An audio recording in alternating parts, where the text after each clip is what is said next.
अपने खोए हुए बेटे की तलाश में आखिर कब तक किस्मत से लड़ेगी एक माँ। आखिर क्यों रोहित भिड़ना चाहता है रेसलिंग एकेडमी के पहलवानों से, और क्या बलबीर सर जान पाएंगे रिया और आर्यन के बीच के रिश्ते की सच्चाई।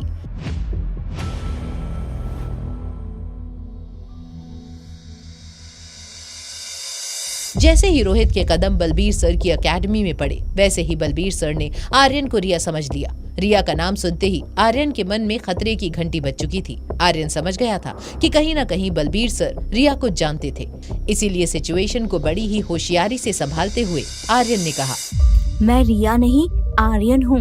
सर, लगता है आपको कोई गलतफहमी हो गई। अच्छा, तुम रिया नहीं आर्यन हो? क्या मैं आपको लड़की लगता हूँ? सर, ये मेरा बेटा आर्यन है। मैं चाहता हूँ कि आप इसे मार्शल आर्ट सिखाएं। क्या सच में ये तुम्हारा बेटा है?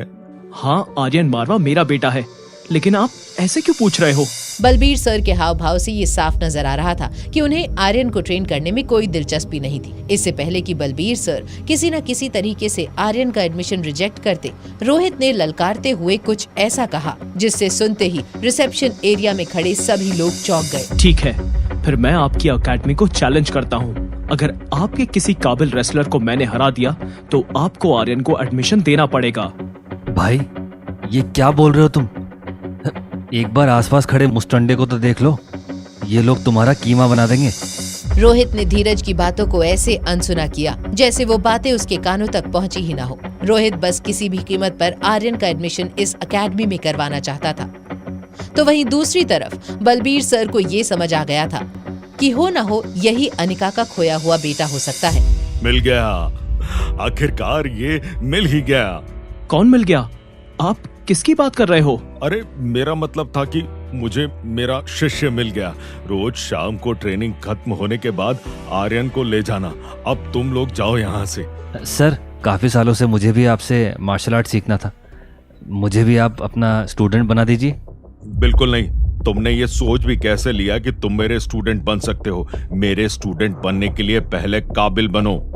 बिना किसी हिचकिचाहट के बलबीर सर ने सरेआम धीरज को जलील कर दिया था। इसके पहले कि धीरज हिम्मत जुटाकर बलबीर सर को कुछ बोल पाता, वो आर्यन का हाथ पकड़कर ट्रेनिंग सेंटर की ओर चले गए। मुझे रिजेक्ट करके आप आर्यन जैसे बुद्धू और कमजोर लड़के को एडमिशन दे रहे हो? एक दिन ये आपकी एकेडमी को ले डूबेगा और उस दिन आप जरूर पछताओगे। धीरज, गुस्से में कुछ भी मत बको। अगर सर ने मना किया है तो कुछ ना कुछ कमी देखी होगी तुम्हारे अंदर। माना कि मैं तुम्हारे जितना इंटेलिजेंट नहीं हूँ, लेकिन आर्यन जितना बेवकूफ भी नहीं। आखिर मुझ में क्या कमी है? एक छोटे बच्चे के साथ खुद को कंपेयर कर रहे हो और तुम पूछ रहे हो क्या कमी है तुम में? रोहित की इस बात का धीरज के पास कोई जवाब नहीं था। वो गाड़ी में बैठकर वहाँ से निकल गया। वहीं दूसरी ओर बलबीर सर आर्यन को ऑफिस में ले जा रहे थे। एकेडमी की खराब हालत देखकर बलबीर सर ने कहा, एकेडमी को मरम्मत की काफी जरूरत है। मैं भी अब बूढ़ा हो रहा हूँ, इसलिए मैं चाहता हूँ कि कुछ सालों बाद मेरे होनहार स्टूडेंट इस एकेडमी को आगे बढ़ाएं। आज से तुम मेरे शिष्य हो और मैं इस बात से बहुत खुश हूँ। मेरे एडमिशन की वजह से? हाँ बेटा, क्योंकि इस वजह से ही अनिका को उसका खोया हुआ बेटा मिलने वाला है। तुम जानते नहीं, लेकिन पिछले 6 सालों से वो तुम्हारी तलाश में थी। कुछ देर में तुम्हारी जुड़वा बहन और अनिका यहाँ पहुँचते ही होंगे। अनिका के आने की खबर सुनते ही एक पल में ही मानो आर्यन की दुनिया पलट गई। वो सच जो आर्यन और रिया बड़े ही शातिर तरीके से छिपाते आ रहे थे, वो सच अब सबके सामने आने वाला था। बलबीर सर ने आर्यन के चेहरे पर झलकता डर 1 सेकंड में पकड़ लिया। क्या हुआ? तुम्हें तुम्हारी माँ से नहीं मिलना? नहीं। क्या तुम पहले से अनिका को जानते हो? क्या तुम्हें वो अच्छी नहीं लगती? ऐसी बात नहीं है, मॉम तो बहुत अच्छी है, लेकिन अभी मॉम और डैड को सच बताना ठीक नहीं होगा। इसलिए मैंने और रिया ने डिसाइड किया है कि जब तक मॉम दादी माँ का ऑपरेशन ना पूरा कर दे, तब तक इस बात को राज रखेंगे।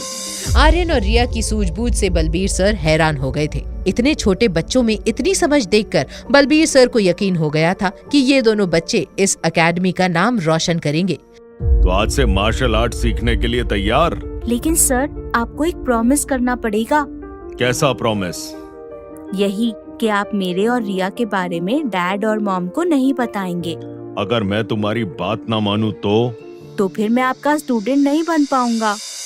इसके पहले कि बलबीर सर और आर्यन किसी नतीजे पर पहुंच पाते, उन दोनों को रूम के बाहर किसी की हलचल की आवाज आई। दोनों हैरानी से दरवाजे की ओर देखने लगे। बलबीर अंकल, कहाँ हो आप? मेरे आने की खबर सुनकर क्या आप छुप गए? रिया,